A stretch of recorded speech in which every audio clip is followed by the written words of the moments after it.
Bonjour Thierry Marcotte. Bonjour Dunia. Bienvenue à la radio UCA des Imaginaires. Je te présente aujourd'hui parce que cette rencontre nous permettra de parler de toi en tant que nouvelliste et en tant surtout que romancier de fantasy. Donc tu as participé et tu as été le lauréat pour notre région au Crous, donc au concours du Crous de 2020 dont la thématique était alchimie. Ta nouvelle L'Élixir du cœur a été donc primée à l'occasion donc du festival Nice Fiction de 2020 qui est donc le partenaire du Crous et de la bibliothèque universitaire pour ce concours. Je dirais que ça a été pour nous l'occasion de découvrir non seulement un jeune écrivain, mais aussi un de nos étudiants, ce qui nous a vraiment beaucoup plu, parce que avoir des étudiants qui écrivent, c'est très agréable à découvrir, si je peux dire. Donc du coup, je vais te donner un peu la parole quand même pour que tu te présentes. Tu es un étudiant en faculté de droit. Tout à fait. À l'université donc de Nice-Côte d'Azur. De Nice-Côte d'Azur. J'ai validé mon Master 2 en droit privé et droits de l'homme l'année dernière. Félicitations. Et tu as trouvé le temps d'écrire un roman. Tout à fait. Donc l'année dernière, j'ai commencé à y réfléchir septembre-octobre 2019 et je l'ai publié donc sur la plateforme Amazon le 15 avril 2020. 2020, juste cette année, au début de cette année. Tout à fait. Ouais. Ce roman, donc, c'est L'Oracle des Flammes. Donc, c'est le tome 1 d'une série qui s'appelle Le Pacte des éléments. Tout à fait. Et donc, c'est un livre qui est assez intéressant parce qu'il traite de plusieurs thématiques qui sont en relation avec la fantasy, mais vu par un juriste, si j'ose dire. Donc, peux-tu nous dire, on a un héros qui s'appelle Kellan et qui est en train, quand le roman commence, Kellan, donc l'un des héros principaux de cette quête, est un étudiant en droit en train de passer un examen dans des conditions très inconfortables. Tout à fait. Il y a un peu de vécu, il y a un peu de vécu des oraux que j'ai pu passer à la fac qui parfois sont très, très inconfortables. Mais donc oui, il y a cette idée-là. Une des idées que j'avais en créant ce roman et en créant un peu le monde associé, le décor du coup de roman, c'était d'imaginer donc une magie qui soit liée au droit. Mais, parce que je suis juriste, j'ai été étudiant à la fac, mais d'un autre côté, je voulais pas non plus que ça devienne soit rébarbatif, soit totalement inaccessible pour une personne qui n'a jamais fait un profane complet, qui s'est jamais vraiment intéressé au droit. Donc ça reste voilà, c'est une magie qui imprègne donc le monde, qui imprègne énormément de choses, mais qui reste pas en arrière-plan, mais c'est presque comme des clins d'œil pour le lecteur. Et si un lecteur juriste, il peut dire c'est vrai, moi quand j'ai lu ça, je me suis rappelé l'époque où je passais, je sais pas, le grand oral pour devenir avocat ou des choses dans le genre. Et voilà, c'est une des premières idées que j'avais, c'est baser cette magie, la lier au droit entre guillemets. Et d'ailleurs, ce qui est intéressant, c'est que cet étudiant, donc Kellan, non seulement il est en difficulté, mais en fait il est en difficulté sur la thématique même de son examen, parce qu'il a une réflexion sur le métier qu'il veut faire. Tout à fait. Et voilà, donc si tu pouvais nous... C'est un peu entre guillemets l'étudiant qui est jeune, qui a plein d'idées, qui est pour changer le monde, et qui est face donc à des examinateurs qui sont, ça fait des années qui sont à leur poste, qui sont très réputés, et quand ils voient un genou arriver avec des nouvelles idées, ils disent reste à ta place, tu n'es qu'un simple étudiant, ton travail ce n'est pas de refaire le monde, ton travail c'est juste de répondre aux questions. Donc il y a ce côté, il y a cette première ce premier rejet que va se prendre, enfin rejet, je ne veux pas non plus trop en dire, mais cette première difficulté que va rencontrer Kellan, qui est c'était son rêve de devenir, son objectif c'est de devenir avocat entre guillemets pour les djinns. Donc ça, il faut que je parle un peu du monde. Donc c'est une inspiration donc, notamment sur les mythes moyen-orientaux. Et donc, dans ce monde-là, il y a des créatures fantastiques qui s'appellent les djinns, qui sont affiliés aux 4 éléments aristotéliciens. Et justement, il y a un rapport entre ces djinns et les êtres humains, un peu comme ça a pu être aussi un peu abordé par Jonathan Stroud dans la trilogie de Bartiméus. Donc ils ont ce rapport avec les êtres humains, et Kellan trouve que justement ces rapports-là sont totalement inégalitaires, et lui il arrive avec son envie de justice, son envie de se dire, parce que la justice c'est quand même un des thèmes qui est très important dans le roman, et qui est également le thème de la saga. S'il y a un thème, c'est le thème de la justice, qui trouve ça injuste de dire pourquoi ces créatures devraient être entre guillemets esclavagisées juste pour la seule raison qu'ils sont pas humains. Et donc du coup donc, ça commence comme ça un petit peu le bouquin, où ça présente le personnage de Kellan, qui va ensuite rencontrer qui après son examen va rencontrer le chemin d'un autre personnage qui s'appelle Edwin. Donc Edwin, lui, c'est un vétéran, un ancien guerrier qui a la quarantaine, et qui est à la recherche de son ami, et qui va finalement tomber sur le chemin de Kellan, et ils vont se lancer, je ne vais pas trop en donner, mais il va se lancer cette fameuse quête de l'oracle des flammes, et de trouver l'oracle des flammes. Et donc il y a un troisième personnage, qui est donc Nahiri, qui est le personnage féminin du trio, qui, elle, son histoire se déroule à l'opposé quasiment de l'endroit où se déroule l'action, dans un autre continent. Et elle, c'est une des filles de l'empereur, mais elle a été élevée sur une île perdue. Elle n'a jamais rencontré son père, jamais été à la capitale. Et son père, un peu après ses 18 ans, la convoque, et lui dit de le rejoindre à la capitale, parce qu'il y a quelque chose de très important entre guillemets à lui dire. Et donc on suit cette jeune fille, ambitieuse aussi, et qui va se rendre à la capitale et découvrir un autre monde, puisqu'elle vient vraiment de plus que la province, elle vient d'une île un peu perdue au milieu de l'océan. Et en fait, donc là tu nous as posé les personnages, les 3 personnages principaux. On en attend d'autres, sans doute. Oui. Quand on lit le roman, on sait que le premier roman n'a pas tout dit, bien sûr, parce qu'il va y avoir une suite à ce roman. Tout à fait. Donc le tome 2 qui est plus qu'en préparation, parce qu'il est en finition là, et je vais essayer de le sortir avant Noël, mais surtout essayer de le sortir avant la fin de l'année, avant 2021. Mais là je suis sur les dernières corrections orthographiques, corrections de style, et voilà, essayer de le sortir avant la fin de l'année. Donc le tome 2 qui s'appellera Le Dragon des Tempêtes. D'accord, donc en attendant le dragon des tempêtes, on va encore parler un petit peu oui, tout à fait. de l'oracle des flammes. Et en fait, c'était pour... on a échangé donc un peu plus tôt à propos de la fantaisie. Donc, pourquoi avoir écrit de la fantaisie finalement ? Je pense que la fantaisie, c'est vraiment le genre qui m'a lancé entre guillemets dans la lecture. C'est-à-dire, quand j'étais plus jeune, alors que toute ma famille était des grands lecteurs, moi j'étais un peu moins lecteur que les autres, mais par contre je dévorais la fantaisie quand je trouvais ça vraiment, ça me permettait, la fantaisie c'est quelque chose qui permet de voyager. Alors il y a plein d'autres romans qui le font, mais on vit vraiment une aventure, on vit une quête, on vit des émotions extrêmement fortes, et notamment il y a tout ce côté imaginaire. Par exemple, je crois que c'est Brandon Sanderson qui est mon auteur préféré, disait la fantasy c'est un genre très large, on peut se retrouver plein de choses dedans, mais en plus on a des dragons, donc lisez de la fantasy. Voilà ce qu'il disait. Effectivement, on a le dragon. Et d'ailleurs, ce qui est très intéressant, quand on a fini de lire le livre et qu'on va à la fin, ce que souvent on ne lit pas, après les remerciements, il y a justement dans la note sur l'auteur, en fait, c'est très intéressant, pourquoi écrire, et tu réponds pourquoi lire de la fantaisie. Oui. Voilà, donc en fait, cette démarche, c'est parce que tu as été lecteur que tu es devenu écrivain. Ça part de là, d'avoir vécu. Je pense vraiment l'auteur qui m'a le plus lancé, c'est Brandon Sanderson, quand je lis ses romans, qui m'a le plus chamboulé, je pense même dans ma personne entière. Et en lisant un livre, c'est quand même en plus une histoire de fantaisie, donc c'est quelque chose qui n'existe pas, entre guillemets, c'est une pure invention, et pourtant les émotions que ça va transmettre, c'est quelque chose d'incroyable.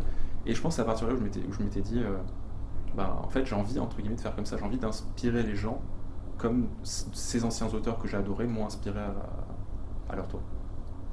Et donc il y a quelque chose, il y a la nature dont on a un peu parlé, l'aventure, la quête, et aussi j'aimerais bien qu'on revienne sur le personnage féminin, parce que c'est vrai que on commence à avoir des héroïnes qui se battent, qui font des quêtes.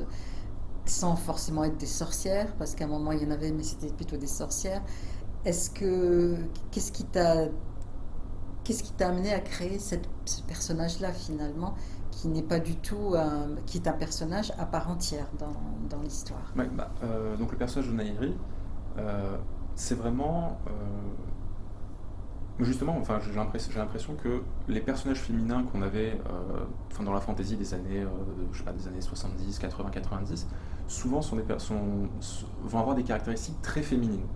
Ça va être, elles vont vraiment surtout faire de la politique, de la manipulation, des choses comme ça. Et moi, je trouvais ça, ce que je trouve intéressant, c'est justement de couper un peu avec ça, d'avoir une héroïne qui, quand on compare à Kellan, qui est un héros un peu peureux, qui est jamais sorti de chez lui, d'avoir une héroïne qui, elle, au contraire, est ambitieuse, déterminée, et elle ressemble presque à un héros de shonen qu'on pourrait voir dans des shonen japonais, en version féminine. Et c'est quelqu'un qui est prête à faire tous les sacrifices qu'il faut et à prendre tous les choix difficiles pour arriver à ses fins. Et je trouvais intéressant là, de vraiment en faire un personnage très fort avec plein de faiblesses. J'essaie justement d'en faire un personnage complexe, pas non plus un stéréotype, quoi que ce soit. Et donc ouais, il y avait vraiment cette volonté dans le trio justement, donc il y a 2 hommes et une femme, d'avoir vraiment un personnage qui soit vraiment particulier, qui soit vraiment différent de ce qu'on peut lire actuellement. Et c'est vrai que même si c'est vrai qu'aujourd'hui de plus en plus on voit des personnages féminins qui ont énormément d'importance, même si je trouve que c'est pas forcément très bien fait. Moi j'ai un exemple sur le dernier Star Wars avec le personnage principal de Rey. Je trouve que là justement on a un personnage qui est censé être un personnage féminin fort, mais qui est pas justement bien réalisé. Enfin après on peut en discuter plus en détail, mais voilà, j'avais vraiment cette envie d'en faire un personnage fort. Et effectivement, là, il y a un autre personnage, il y a 2 autres personnages, même 3 féminins très forts. Ils sont tous très forts finalement, fortes, on peut dire que ce sont des femmes. Il y a la maman de Kellan, qui est assez étonnante. Il y a l'oracle. Et puis il y a cette guerrière oui, tout à fait. Qui est dans le groupe de Edwin et qui effectivement, elle aussi est assez intrigante parce qu'on ne sait pas trop ce qu'elle fait là, mais oui, c'est vrai que c'est un des trucs, quelque chose qui ressort de la fantasy, c'est souvent il y a des personnages féminins forts. Et ce qui est d'ailleurs relativement rare pour les auteurs, pour les auteurs hommes, c'est-à-dire souvent on va avoir notamment certains, surtout dans les années 80-90, des personnages féminins qui vont être moins développés, qui vont être plus archétypaux. Alors là j'ai essayé, en fait c'est comme ça aussi que j'imagine les personnages, c'est que dès que j'ai un personnage, presque le sexe c'est secondaire. Je veux en faire un personnage qui a des faiblesses, qui a des qualités, qui est complexe, et que ce soit une femme ou que ce soit un homme, j'essaie d'éviter de me coller aux stéréotypes entre guillemets genrés qu'on peut avoir sur les personnages. D'ailleurs, le héros avec lequel débute le roman n'est pas particulièrement héroïque. Non. Pas du tout. Et on s'imagine qu'il va se développer après. C'est presque un anti-héros au début. Ouais. Voilà. Même parce que c'est ça que je trouve intéressant, c'est parce que finalement dans la fantasy, il y a souvent de la quête, le héros qui va partir, qui après un événement dramatique, un élément perturbateur, va partir sur la route, va grandir, va devenir plus fort, devenir plus sage. Et ce que je trouve intéressant justement, et avec ce personnage-là de Kellan, c'est en gros de prendre l'idée principale de ce personnage, c'est de prendre un personnage qui n'a rien à faire sur les routes, qui n'a rien à faire pour être un héros, et de le forcer entre guillemets à prendre ce rôle-là de héros, alors qu'il n'est pas du tout fait pour ça. Et je trouvais ça intéressant justement de voir cette espèce de contraste, cette espèce de conflit entre ce qu'on lui demande d'être et ce que finalement il est, ce qu'il veut être. Et donc je trouvais ça intéressant. Et d'ailleurs, ce que j'attends de voir dans le tome suivant, c'est est-ce qu'il va garder cet esprit de vouloir devenir avocat? Est-ce qu'il va, ou pas, est-ce qu'il va devenir un super-héros comme les autres, ou est-ce qu'il va apporter quelque chose? Parce que ces idées risquent de stabiliser sa société quelque part. Oui, tout à fait. Voilà. Donc, et je n'en dis pas plus. Qui est intéressant, sachant qu'effectivement, les sociétés dans la fantasy sont souvent stéréotypées. On s'inspire, surtout dans la fantasy entre guillemets occidentale, celle qui est quand même la plus représentée, sont quand même dans des schémas. Ouais. Le héros, il a sa maman, ou s'il a perdu sa maman, c'est d'une façon qui ne peut arriver que dans ce type de société. Et du coup, c'est vrai que ce qui est intéressant, c'est de voir ce qu'on peut inventer d'autre. Ouais. Ou alors, est-ce que ça fait partie du genre? C'est des règles? Est-ce que ce sont des règles? Est-ce que c'est une écriture de règles, finalement, la fantasy? Ouais. C'est une bonne question. Bah, je tendance à dire que la fantasy, c'est un genre très difficile parce qu'il y a souvent ça a peut-être une mauvaise publicité, la fantasy. On la considère comme un sous-genre de la littérature ou comme un genre pour enfants.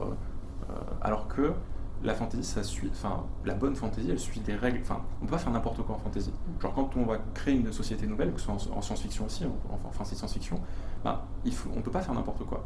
On peut avoir des idées très créatives pour imaginer quelque chose, mais il faut que la société ou le monde, comment il faut qu'il puisse fonctionner. Et moi, je sais que par exemple, que dans l'écriture de ce roman, j'ai fait des recherches sur les matériaux, par exemple. De quel matériau doit être une table? Est-ce qu'elle est en chêne? Est-ce qu'elle est en if? Est-ce qu'elle est en orme? Est-ce qu'elle est en pin? Et sur plein d'autres domaines, parce que il faut que, moi c'est l'idée que j'ai, que quand quelqu'un lit le bouquin et ses connaissances très particulières, très précises sur certains points, puisse se dire, effectivement, il a bien présenté la chose. Voilà, bah écoute, on attend le prochain. Donc je vous invite à lire. Là, les vacances de Noël arrivent. Hein. On va avoir des soirées très longues, donc autant lire. Et puis voilà, merci Thierry et à bientôt. Merci beaucoup. Au revoir.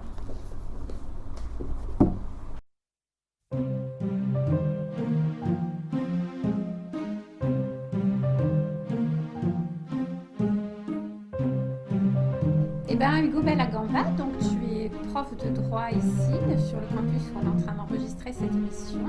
Mais c'est pas en tant que prof que je te parle aujourd'hui, c'est plutôt en tant qu'organisateur de la BouCon qui se tiendra cet été à Valbonne. Donc je te laisse nous en dire un peu plus.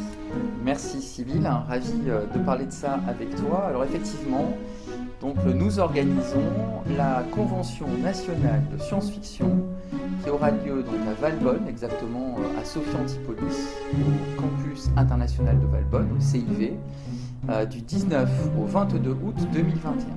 Donc de toute façon, on mettra le lien dans la description, donc on ne va pas s'embêter à faire des URL verbales. Très bien. Ouais, tiens, j'aime bien URL. Voilà, alors qu'est-ce que c'est que les conventions? Qu'est-ce que c'est que les conventions On nationales? revient un peu sur l'histoire. Ouais. Voilà. Alors l'histoire des conventions nationales de science-fiction, alors si vous vous souvenez, dans une émission précédente, j'avais fait des interviews à la Convention d'Orléans, ce qui vous mettra sur la voie. Les conventions nationales sont des réunions de créateurs, de passionnés, d'acteurs du milieu de la science-fiction, à l'échelle de la nation, à l'échelle française, qui se tiennent pratiquement sans rupture de continuité depuis 1974 en France. Donc ce sera la 48e convention. J'ai d'ailleurs exactement 48 ans, donc elle a mon âge. Voilà, et donc vous êtes évidemment plus que conviés à y participer. Alors je précise, pour bien que vous compreniez ce que c'est qu'une convention. C'est pas un festival du livre, c'est pas un festival grand public au sens où on peut l'entendre par exemple pour Nice Fiction, ce célèbre festival qui se tient chaque année sur le campus donc à Saint-Jean-d'Angély à Nice. Donc la convention, on s'inscrit, et comme son nom l'indique, c'est une réunion, comme une assemblée, dans laquelle finalement, pendant 4 journées, 4 jours, on va échanger, débattre, construire, discuter de définition de la science-fiction, de projets, de la place de la science-fiction dans la culture, mais aussi voir des films, voir des documentaires, voir des expositions, et tout ça se passe dans une parfaite égalité de participants, c'est-à-dire que l'on soit auteur confirmé ou tout jeune auteur, que l'on soit un fan ou un lecteur très assidu, que l'on soit un créateur de jeux de rôle par exemple, ou simplement un artiste exposant, tout le monde est à égalité, tout le monde s'inscrit et vient dans un esprit de partage, de convivialité et d'échange intellectuel. Donc c'est ça un peu la convention, c'est la différence avec le festival, où quand même dans un festival il y a une notion invité et public. La convention, on va dire que l'ensemble des invités forment le public. Donc moi je rajouterais, rapprocher le mot peut-être séminaire, un petit peu cette notion un peu où on vient dans un cadre un petit peu cosy pour échanger sur un sujet particulier. Ça te va comme mot? Ouais, c'est assez bien vu, je suis d'accord. Alors c'est un séminaire de science-fiction, on va le dire comme ça. Mais c'est vrai qu'il y a une ambition, alors il y a une double ambition quand même, hein. Il y a une ambition intellectuelle, ça c'est très clair, hein, d'avancer sur Oui, sur ce que des tu trouves dans le sujets, séminaire, voilà. il y a toujours cette Tout à fait. notion, on va réfléchir ensemble sur un sujet Voilà, particulier. et en même temps, il y a le côté familial qui est important à souligner, c'est-à-dire que les conventionnels, hein, forment une famille, ils forment une communauté, et même si chaque année tout le monde ne vient pas, parce que pour des raisons parfois tout simplement matérielles, selon où se place la convention, chaque année elle est dans une ville différente, on ne peut pas toujours y aller, on n'a pas toujours les moyens d'y aller, mais en tout cas, l'esprit c'est vraiment celui d'une grande famille. Je dirais que pour quelqu'un qui veut un peu se lancer dans des projets en lien avec l'imaginaire, je pense quelqu'un qui voudrait organiser un festival, quelqu'un qui lancerait une revue, un site, quelque chose comme ça, c'est peut-être un bon moyen de venir faire des contacts, de se baigner au milieu, parce que le milieu de la science-fiction est quand même un petit milieu, de la taille d'un village. Moi j'ai tendance à penser qu'on doit être à les 500 personnes, sans compte éditeur, traducteur, auteur, et ça pourrait être une bonne façon d'aborder des projets, on va dire associatifs ou professionnels. Ça pourrait être un bon rendez-vous. Oui, c'est une très bonne façon de le voir aussi, puisque comme je disais, comme tout le monde est à égalité, finalement, il n'y a pas de barrière, il n'y a pas de table entre l'auteur et le lecteur, comme il n'y a pas de table entre l'éditeur et celui qui voudrait placer un texte, par exemple. Tout le monde est à égalité. Il y a une très grande convivialité, ça va se passer au campus international de Valbonne dans un grand espace. Donc il y a un espace qui s'appelle l'espace Agora où il y aura des expositions. Il y a des salles de réunion où il y aura des conférences, mais la plupart du temps, je dirais que les gens sont libres d'aller et venir et de se réunir comme ils l'entendent. Et c'est dans cette spontanéité confraternelle ou sororitaire, on pourrait dire, que l'on se retrouve. Et c'est ça l'esprit vraiment des conventions. Moi, je suis très fier d'en organiser une. C'est la deuxième fois. J'en ai fait une à Nyons, dans la Drôme provençale, en 2008. Voilà. Et là, c'est la deuxième que j'organise. Et je suis très fier de le faire dans un esprit de famille et dans un esprit de stimulation intellectuelle. Et puis aussi en lien avec, évidemment, l'université, puisque, par exemple, au rang des invités d'honneur cette année, il y aura Jean-Marc Lévy-Leblond, qui est physicien et qui est membre de l'Université Côte d'Azur depuis Et toujours. tu as deux autres invités d'honneur prévus? Oui, absolument. Il y a Joël Vintrebert et Yves Frémion. Alors, ces deux invités ont été choisis pour une raison particulière. D'abord, chacun a apporté beaucoup de choses et apporte encore beaucoup de choses à la science-fiction sur le plan littéraire, notamment Joël Vintrebert qui a eu récemment le prix Cyrano déjà. Mais surtout, ils viennent aussi en tant que responsables éditoriaux d'une revue qui a été très marquante dans l'histoire de la science-fiction, qui s'appelle la revue Univers, qui était éditée chez J'ai lu dans les années 80-90. Et notamment, ils viennent parce que l'un des grands thèmes cette année, ce sera l'histoire et l'avenir des revues de la science-fiction française. Et la revue, c'est un lieu d'une grande vivacité où il y a beaucoup de nouvelles.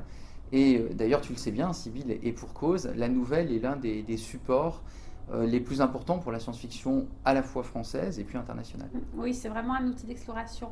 Donc là, ça fait 5 minutes qu'on parle de la convention. On va juste faire encore quelques minutes. On va dériver, on va passer de l'échelle nationale à l'échelle internationale.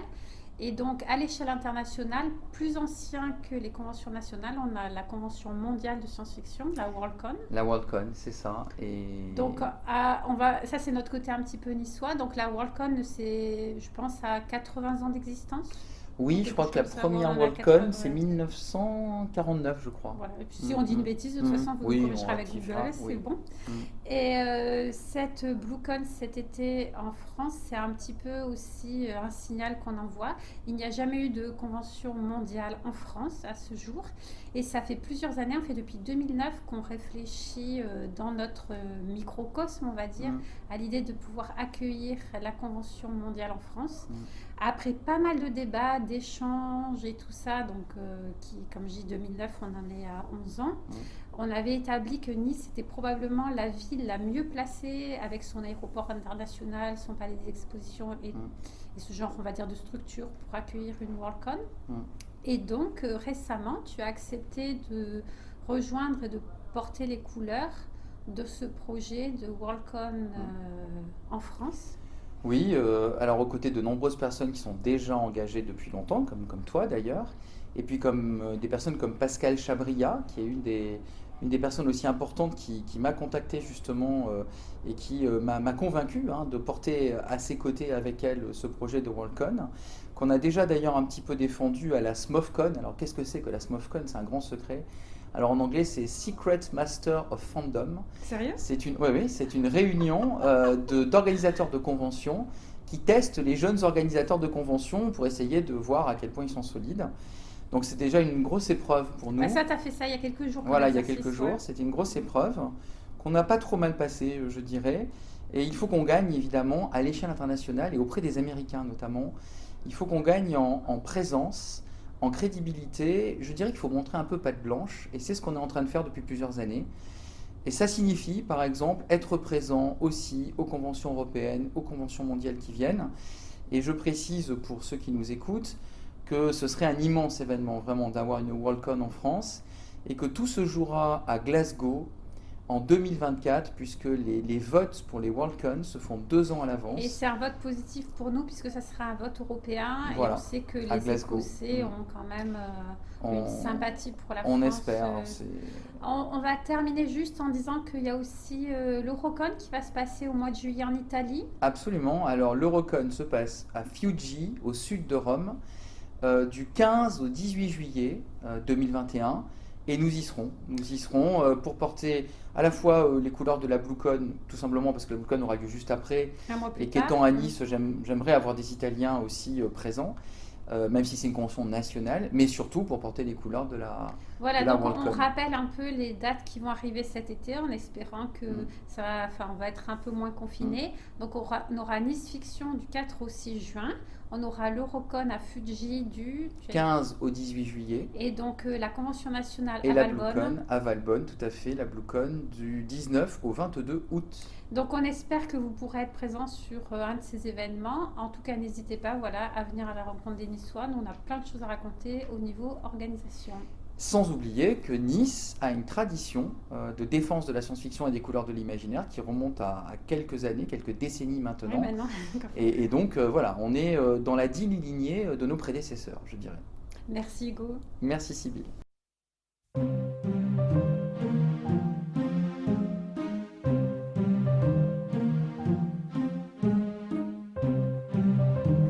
Bonjour, alors notre coup de cœur aujourd'hui sur Radio UCA des Imaginaires, c'est un roman de Laurent Généfort qui s'appelle L'Humaine, qui a été publié en 2015 et qui a reçu d'ailleurs plusieurs prix.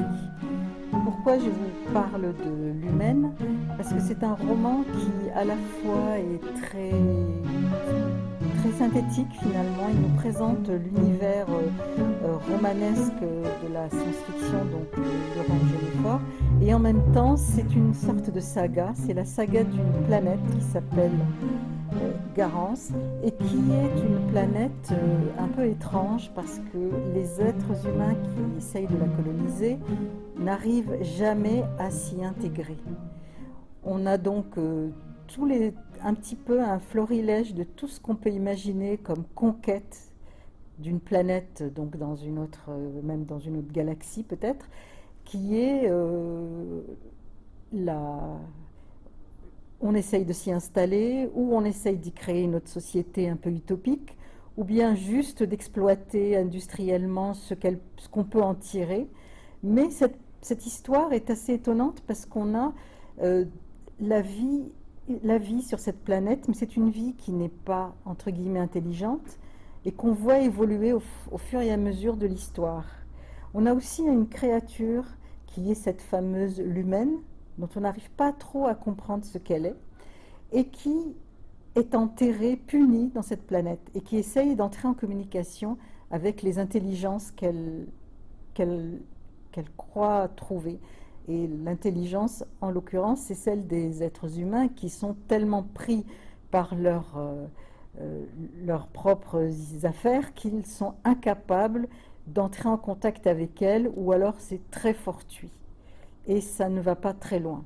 Donc c'est l'histoire d'une conquête qui est un roman en même temps qui nous relie à tout l'univers de Laurent Généfort, parce qu'on a ces fameuses portes de Vanques qui sont des lieux par lesquels on transite pour aller d'un monde à l'autre, et qui se retrouvent dans tout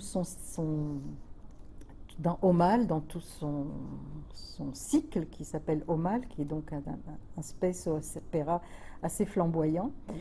Et Laurent Genefort, donc, nous présente, on trouve ce qu'on aime en lui, en fait, là, beaucoup de poésie, des paysages magnifiques, beaucoup d'humanisme, d'interrogation sur ce que nous, êtres humains, faisons, enfin, sommes, et ce que nous faisons finalement en changeant de planète.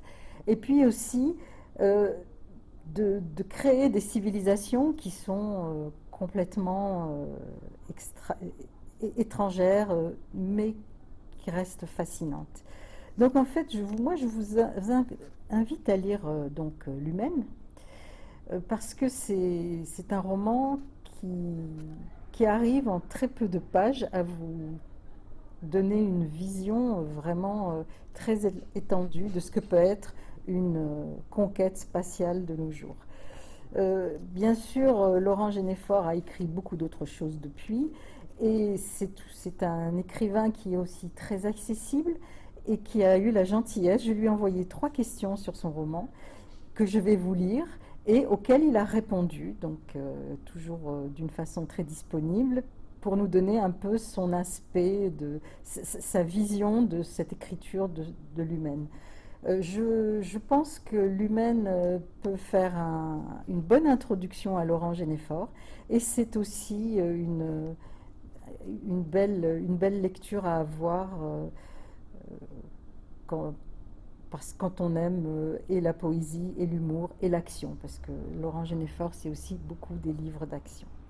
Voilà, donc je vous rappelle donc que l'humaine existe au Bélial, et aussi vient de sortir en livre de poche, donc très récemment. Donc je vous invite à le lire. Voilà. Bonjour Laurent, merci de nous répondre et de communiquer avec nous sur ton univers. Ma première question, c'est: tu as un univers imaginaire où tu as aboli les distances, et les humains ont récupéré une très ancienne technologie, la porte de Wang. Les Pilas, dont on découvre l'intelligence au fur et à mesure que l'histoire avance, qui sont donc les êtres vivants qui vivent sur cette planète, les indigènes si on peut dire, eux aussi semblent hériter de la technologie de l'entité emprisonnée sur leur planète, l'humaine, et ceci grâce à l'intervention fortuite des colons. Quelle place tient ce tissage de culture et de connaissances dans l'ensemble de ton œuvre ? Bonjour. Alors pour la première question, le tissage de culture et de connaissances, alors ça tient une grande importance à mes yeux, mais je dois dire que j'ai longtemps reculé avant de me colter littérairement avec des êtres ou des civilisations radicalement étrangers. Je pense que le thème est trop sérieux pour le confier à un auteur débutant comme je l'étais en fait. Le réseau des portes de Wang est donc un univers essentiellement humain. Je voulais réserver le thème de l'échange avec des aliens à mon cycle d'Aumale, quand je m'estimerais prêt à le faire. Il m'a fallu pas mal d'années. Avoir écrit Aumale, par contre, m'a libéré d'une certaine timidité à ce niveau, et j'ai pu écrire L'Humaine ou Aumale, qui traite de ce tissage. Depuis plusieurs années, cela tient véritablement une place centrale dans ce que j'écris. À présent, ma deuxième question. Garance est une planète magnifique où les humains s'installent facilement. Il n'y a pas de terraformation, il n'y a pas d'équipement de survie pour aller en extérieur, aucune maladie, pas de monstres extraterrestres. Cependant, elle est terriblement inhospitalière et on ne peut pas s'y adapter. Actuellement, il existe un programme de recherche d'exoplanètes jumelles de la Terre, et des débats sont relancés sur la rareté de la vie dans l'univers et la théorie que nous serions uniques. Est-ce que ces débats, ces trouvailles ont fait évoluer ton métier d'auteur de science-fiction, de space opéra ? Ah, question essentielle. Je crois qu'il y a une différence de nature entre la science et la science-fiction. Moi, j'ai tendance à appliquer cette maxime. La SF, c'est 50% de science, 100% de fiction. En gros, on prend ce qu'on veut dans la science, et ça commence à 0,0001% en fait. Par contre, ce que la science a apporté, c'est l'observation des exoplanètes. Et notamment, ça a relevé l'incroyable diversité des systèmes stellaires. Cela dit, voilà un siècle que le space opéra peuple les étoiles de planètes exotiques, donc non, je pense que ça n'a pas été un changement de fond pour la littérature. seulement une certaine validation d'hypothèses. Concernant la présence de vie, par contre, on reste dans une situation de pure supposition, donc ça reste un exercice de logique, on peut encore tout se permettre, et à mon avis, pour un bon bout de temps. L'univers est si vaste, son échelle si inhumaine, que seuls des robots, des intelligences artificielles, peuvent le parcourir à son échelle temporelle. L'être prisonnier d'Angarance, l'humaine, est une sorte de IA sensible, et l'on voit que l'histoire entière de la colonie est trop courte pour qu'elle comprenne son parcours. Peut-on construire des héros humains à cette échelle dans la fiction ? Ces êtres dont on ne comprend pas l'essence sont-ils les nouveaux héros ? Et comment écrire un roman dont les héros soient aussi peu romanesques ? Ah, là aussi, il y aurait beaucoup à dire. Le Vertige SF peut précisément procéder de ce jeu d'échelle, à mon avis. Plusieurs romans classiques traitent d'humains qui survivent jusqu'à la fin des temps ou projetés à l'époque du Big Bang dans des voyages temporels, etc., etc. La SF permet de mettre l'humain dans l'avenir, le passé et l'ailleurs, je pense. Et quand ce n'est pas possible, de mettre en scène des êtres qu'ils peuvent. Je pense à Créateur d'étoiles, par exemple, d'Olaf Stapledon, ou roman plus réaliste qui voit dans l'IA la seule forme de conscience capable de transcender les distances astronomiques et les aires géologiques. L'entité de l'humaine, par exemple, elle représente aussi une sorte d'aveu d'impuissance. L'interface entre elle et l'humanité est infiniment ténue. Pour l'établir, on essaiera la science, l'art et finalement le hasard.